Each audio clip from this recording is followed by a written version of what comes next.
on my world around me, you know? And so make a decision, and that's all that I can say. Make a decision. I mean, Dora's made a decision to be here, and we're happy to have her, and we're gonna work her in as like a correspondence or whatever. She's gonna come in and do a little Dora moment, and but look for some. We're gonna be doing some videos and some stuff. We'll be Beauty and the Beast. Beauty and who's He's the Beast? Beauty, I'm the Beast. You'll find that out if you know me more. That's more real than you realize. We'll find out. Than you realize. Stay tuned. Stay tuned. We'll definitely find out. That's right. So tell us a little bit more about your life, though. Let the viewers get to know a little about where you from. I'm originally from Corbin, Kentucky. Uh-huh. In fact, that is the home of Colonel Sanders' Ah. original restaurant. Did you know that? No. He used to hold me when I was a baby. Wow. You didn't know that either, did you? You got old chicken flour on you, huh? That's right. You know, my mother was a tambourine carrying collector for the Salvation Army when I was born. My father was a minister in the Salvation Army, and her route to collect was where Colonel Sanders' restaurant is. Ah. I was born at home. She breastfed me, so of course I went everywhere with her when I was a baby. And she would walk in the restaurant, and she loved to tell the story how he would say, "Give me my baby. That's the cutest baby in the world." And of course I was. I mean, look how I grew up. Anyway, back to reality. Yeah. Anyway, I always say it's so funny. I do stand-up comedy sometimes. Sometimes I'm funny. Do you know? Sometimes I'm funny. Yeah. Sometimes I sing well. Yeah, I always say it's a good thing Colonel Sanders liked me. Because if he didn't, would that make me a battered child? Be my drum roll. Yeah, battered. Battered. Yeah. Would I be a battered child? So how did you start with your OxyContin or opioid addiction? How did that all start? The OxyContin addiction started the night of my wedding. To the man of my dreams, the wealthiest man in town. There was over 700 people, I think, at my reception. It was the social event of the whole times. Here I was, the princess, and marrying my king, and everything was wonderful and perfect. And I got on this John Deere Gator. You know what that is? The little farm machine. In my wedding dress, and we went across the property to close the gate, and the wind caught the end of my dress, and it wrapped around the back wheels of the Gator, and I went down. Wow. The wheels to it came all the way to here, ripped my dress apart, and broke my back. And I had to go to the doctor to get something for the pain, of course, because my husband and I were taking a honeymoon on a cruise around the French Riviera. Wasn't gonna miss that. Oh, heck no. But I didn't have much of a honeymoon with a broken back. Right. But I was thankful for the pain medicine. I mean, in those days I was. Now I look at it, I think, my God, that's the worst thing that happened to me, because it took me right straight down again. So actually, my honeymoon, where the princess should have lived happily ever after. Didn't go so happily. Yeah. Didn't go so happily. Yeah. It would have without the pain pills and stuff, the addictions. But. And so, you got some pain medicine to get through the trip, and then you got back home, and then what happened? On the honeymoon, my husband screamed at me, and it broke my heart, and it broke my fantasy of him. And I went emotionally, completely afraid and away from him. And I think I started self-medicating more than anything. Right. And it started with spinal stenosis coming up. I can't walk now. I'm crawling into Cleveland Clinic to get surgery on my spine again. I've had like 7 or 8 surgeries on my spine. So of course in those times I've had to take a lot of pain medication and stuff. Oh, someone asked. Is that me. us? Yeah, Wow. yeah. See, we got it, and I'm trying to answer some people's comments. Good. That's what we want. We want them to talk. We want them to. It says many people with addiction started with an injury, and that's what we were just what we were trying to ascertain, because most people think again that they're people are morally corrupt, and they just decide that, you know what, I'm just going to start using heroin. Or I'm just going to start using these oxys. I got nothing else to do. Look at that OxyContin. Boy, Yeah, that'll that ruin sure my looks life good. eventually and really soon, and I think I'm going to try that. That stuff looks That's good. what I want to do. It looks good, doesn't it? Yeah. Nope, it's a magic prescription that the doctor gives you, and wow, you're off to the races. Yeah. Off to the races. Yeah. Crazy train. Crazy train, Yeah, Christy, I mean, you're right, the you crazy know. train. I'm driving the locomotive on that one, honey. And And bringing up the caboose. and that is the story for so many people. Yeah. So many people have fallen off the back of a tractor or a farm vehicle. Well, if it was my husband's gator, if it would have been Yeah. mine, I would have been okay on it. But so many people have fallen and hurt themselves. So many athletes have gotten injuries. This is a story. This is the beginning of a whole bunch of horror stories. Oops, I got hurt. I went to the doctor. They prescribed some medicine for me, which worked on some level, but I really kind of like the feeling that I got. I need some more of that medicine. I want to try that Kinda again. hurting. I you think, know? am I hurting somewhere? Yeah, sure, somewhere I'm hurting. Yeah. And so the thing is, the question becomes, it's like, okay, so here you got on something that was to help and stop your pain, and then it causes you pain. You make a decision to get off of it because it's causing you pain. Isn't that The more that I would took seem of it, to the be more pain I got in my whole body. It became not just lower back pain, it became arm aches and upper back aches and shoulders, and now my hands hurt, and now I can't walk, my legs are weak. Every part of my body started to hurt because it wanted the drug. right. I'm okay for about 2 or 3 hours. Oh, yeah. Doesn't last as long when that's shove it up called your nose. withdrawal. Yeah. That's called Yeah. withdrawal, and Withdrawal. and that's one of, I think, one of the biggest fears of the addict. Yeah, we're scared is to death. Scared to death to go Scared through to that death. withdrawal because it's painful, man. And scared to be without the drug, And too. scared to be without. It's your friend. That's right. And you go through the loss, and you go through the when you the grieving. When you grieve your friend, because that first thing, as soon as you decide, I'm not going to do this anymore, you start thinking about all the stuff you're going to give up, all the great times that you had. But no, you start thinking about you've got to change your life. You got to change your patterns, and people are resistant to change. They're scared to death of change. Scared to death of They change, just and they're stay in the scared worst of the addiction. situations because they know what that is. Yeah. No matter Oh, how bad familiar it with it. is, they're Yeah. familiar with it. Right. It's craziness. Right. It's craziness. Yeah, no, I totally agree. I totally agree. And so, again, guys, we're hoping and we're praying that just one something that somebody says on the comment board, or Dora says, or Christy, or whatever, it has a positive effect on somebody. That's right. Because if I love it when somebody comes to me and says, "Hey, I was watching your show this one day, and you said something, man, and something clicked in me." That's what happened to me. That's worth all the time. And again, we're going on 3 years of doing this, and somebody says, well, it's one of Sean's friends said, well, you know what? You guys talk about the same thing every day. It's like, yeah. Well, hello. I did the same drug every day. Yeah. Hello. Yeah, because you need to hear it Sure, every you do, day. every day. I have to tell myself every day, sometimes several times a day when I'm hurting and I'm thinking, I can't get dressed, I can't brush my teeth, and I think, I can't take the drugs. Yeah. I better do something. And here I am, sitting here with you.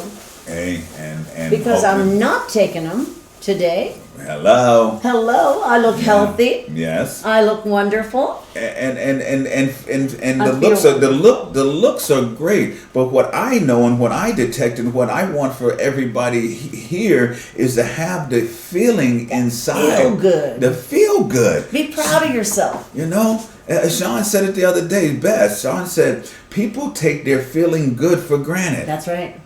You know, I mean that's a profound statement. People take their feeling good for granted. You can't do that.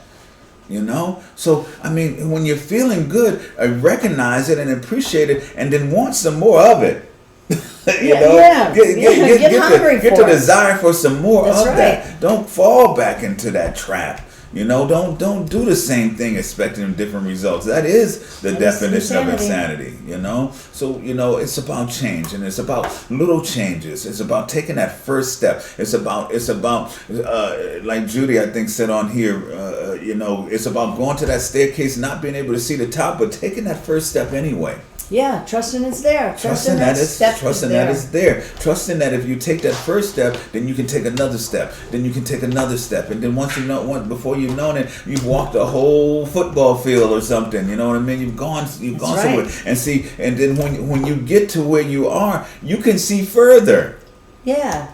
It's amazing, isn't it? You Isn't know? it amazing how the light comes on and your brain again and you start to notice things? Yes. And, yeah. Yeah. So I mean, Pretty pleasant feeling. pleasant is exactly what it Sitting is. here right now with you, T-Bone, it's pretty pleasant. Hey, listen. Oh, I guess I got to do a shameless plug. I guess I Uh-oh, should better. say, we right after the show, I'm dashing out of here, and we're going down to the Burns Court Bistro. I'll be performing tonight with Gladstone Lane. It's a new jazz ensemble that I'm part of, and I'm really, really excited about it. So if you're not doing anything, we start at 7:30. I think it's 7:30 to 9:30 or 10. The Burns Court Bistro, right down on Pineapple and right just what is that, south of Ringling. Yeah, I love I got that the place. address. I love Look, that if you look at my place. page, It's so I posted quaint. it. I posted it. Yeah. Yeah. Oh yeah, and you So knew a you're person gonna on it. be you're gonna be singing, Yeah. playing the drums. What are you gonna Singing, be doing? Yes. Singing. Mhm. Ah. And you're invited. Welcome to come. We love the place. You're not gonna make me sing, are you? Well, Nobody I don't make needs it. that. I don't make it. Nobody I don't deserves make, that. I allow people the opportunity to express themselves. Oh, good. Okay.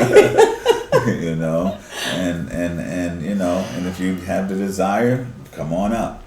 You know, but yeah, I want to just let you guys know that yes, come down to Burns Court Bistro.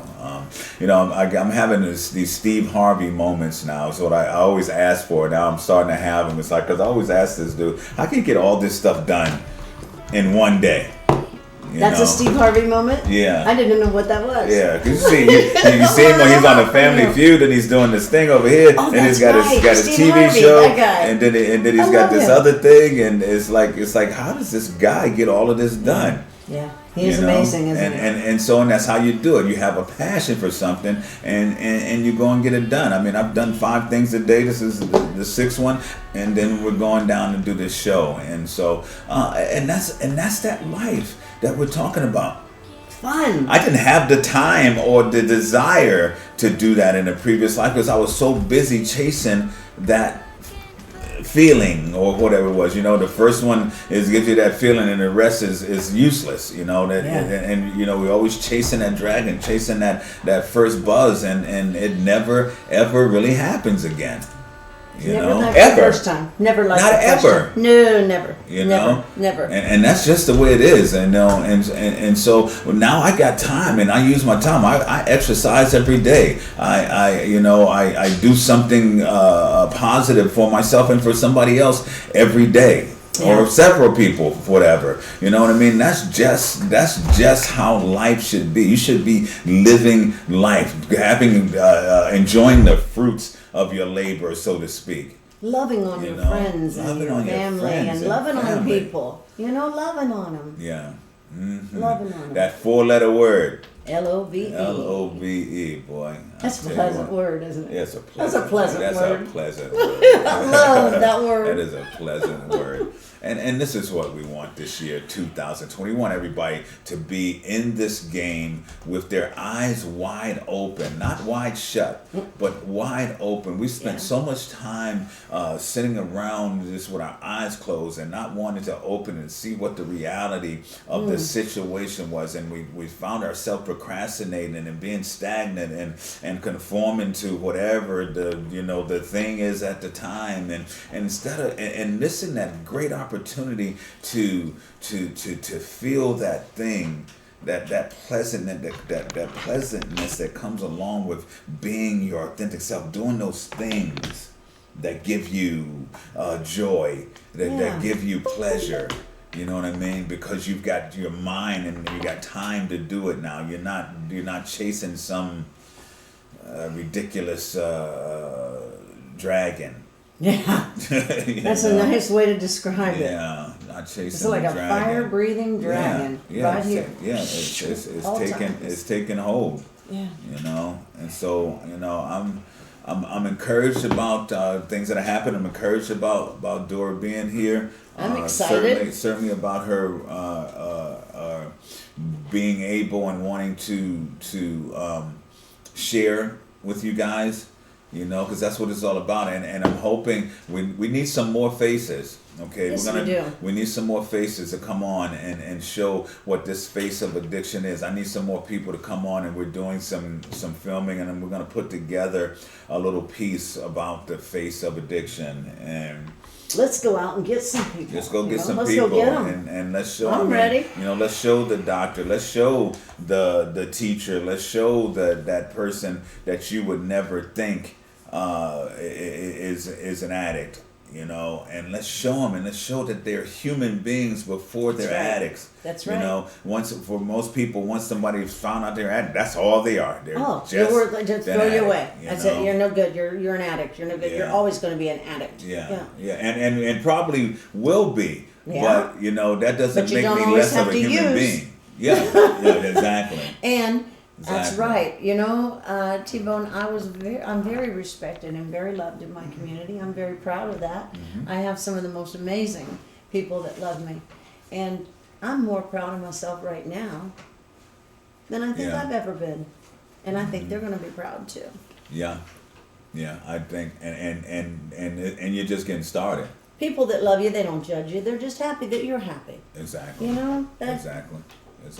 And you know, I'm willing to bet you that there's a few of them that are gonna go, ooh, okay, maybe now you lift a little burden off of them, you know, to say to them, you know what, maybe now I could come out of the box, the closet, or whatever. You know what I mean? God, if she's got the gumption to do it, maybe I should try it. That's what I'm praying for and hoping for. Yeah. I'm praying and hoping for this thing to continue when I'm long gone. Yeah, what a legacy to leave, huh? Yeah. And I don't plan on going anywhere. Don't get me wrong. Don't you go away now, because we just met now. We're gonna have to go out and cause some trouble. Yeah. And gather some people up. We're gonna gather up the troops. You see, we're gonna gather up what my friend John Wilson calls all the light workers. Yeah, he's a cool guy, isn't he? I like him. Yeah, we're gonna gather up all the light workers, and we're gonna go and shed some light on all those subjects that are being now in the dark and hidden. You know, there's so much craziness going on. The one thing that is near and dear to me, and I say it to you guys all the time, is that there's some babies that are being born addicted, and they're abandoned. And they're in hospitals, and they're not getting any real love and affection. A lot of these hospitals have these baby hugging programs. They do? Yes. Well, you can call them and say, "Hey, listen, I want to hug a baby." I want to hug a baby. Hey, I want to hug a baby. There you go. I want to hug twins. Yeah, hug a couple babies at a time. And, you know, because what they are, they're in a white room with a bunch of other babies. All they hear is screaming, and most of the time when they get any type of human touch, is somebody coming to change their diaper or their IV with a needle or something. Something like that. And so we encourage you guys to find something like that to do, to get outside of yourself. you know, Yeah. and do something to make yourself feel more valuable, more worthwhile. And you'll be surprised how that works. If you'll be surprised how if you're sitting around and all you can do is think about how bad things are, step outside of that space. Go and do something for somebody else, and you'll find that it'll break that whole thing. And then we'll get back to the simple thing of smiling. Yeah. Okay, it's impossible to feel bad while you're smiling. It can't do it. Look, That's right. I feel Look at so these, pleasant. look at these smiles. I They're so feel pleasant. so good. Smiling. You know, a smile is a frown turned upside down. It is, isn't You it? know, and they say that a forced smile is better than a sincere frown. Hey, that works. That's definitely You know? right. People always talk about my smile. That's what I You've hear got the a most. They genuine, say, "Oh, you've got I a love your genuine, smile." it's a genuine smile. It's and, real. and you're smiling. That's right. You can have this great smile and not even Whoa, use it. did we lose them? Yeah. This computer's going all to nothing. Well, that's all right. We're doing all right. Yeah, we did good. I'm about sitting on your lap, I think. Yeah, that's okay. Okay. So funny, I had lunch with this guy today, and you know what his idea of me was? He thought I sit around all day just on Facebook and don't do anything. I'm like, really? I do grief counseling, sometimes keeps me on the phone like 2 or 3 or 4 hours, and yeah, a lot of stuff. This might be it's 7 o'clock anyway. All right. Dang. Good night. That's If right, you bye. can still hear us. Oh God. Okay. There's one. We're gonna get better at it, we're gonna There's do one. great Well, at it. you know, we're gonna get all of our stuff together. One of these days, Don. We're gonna do He's gonna deliver this magic to us. That's gonna be amazing. And you can put videos on Yeah, on the screen, right? Yeah. Well, with the stuff that I recorded. So we could do videos of